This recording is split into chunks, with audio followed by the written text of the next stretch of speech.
पहुंच गए तो रस काम धेनु शिवप्रिया जी की प्राप्ति हो गई। प्रभु स्वयं कहते मुझे भूख लगती है, ऐसा नहीं कि मुझे भूख ना लगती हो, पर मुझे पदार्थों की भूख नहीं लगती, भाव का भूखा हूं मैं।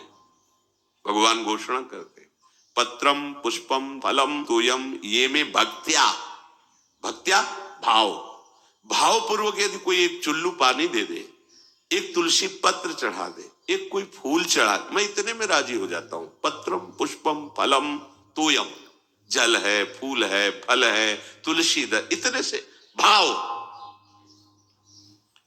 प्रभु को भूख लगती भाव की, भाव का भूखा हूं मैं। और उपासना का सार क्या है? उपासना का भाव। बोले भाई ये तो सहचरी भाव को प्राप्त संत है, ये तो सखा भाव को प्राप्त संत, ये गोपी भाव को क्या प्राप्त हुआ उपासना से? भाव। भाव ही एक सार है। श्री भगवान के वचन, भाव का भूखा हूं मैं, भाव ही एक सार है। वो भाव से मुझको भजे तो भाव से बेड़ा पार है। भाव बिन सुनी पुकारे मैं कभी सुनता नहीं, भाव पूरित टेर ही करती मुझे लाचार है।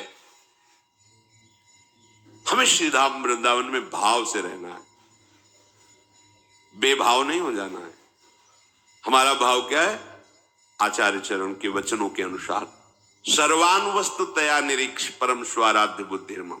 लाखों बार कहा होगा ये शब्द, लाखों बार ये शब्द सत्संग में कहा होगा। आप सब भगवत कृपा पात्र जन हैं।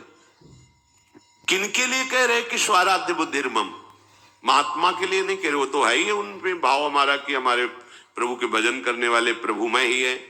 ये क्रूरा अपि पापिनो न च सताम संभाष्य दृश्याश्च, इनको बोल रहे जो क्रूर है, पापी है, या नीच आचरण कर रहे।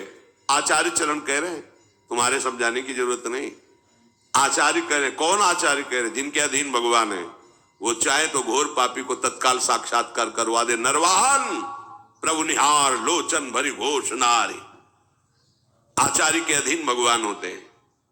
जगाई मधाई को ऐसे ही भगवत साक्षात्कार करा दिया महाप्रभु चैतन्य देव ने। वो आदेश कर रहे हैं। क्रूर पापी जो देखने लायक भी नहीं है, स्पर्श करने लायक नहीं, संभाषण करने लायक नहीं, ऐसे नीच आचरण वाले, इनमें भी मेरे राधा वल्लभ लाल साक्षात विराजमान है, ऐसी मेरी दृढ़ मृति है। ऐसे ही आप देखो, सर्वानुवस्तुतया निरीक्ष आदेश कर रहे हैं। निरीक्ष, ऐसा देखो, स्वाराध्य बुद्धिर मम, मेरे आराध्य देव राधा वल्लभ लाल इन सब में विराजमान है। आप कहां आदेश पालन करते हैं?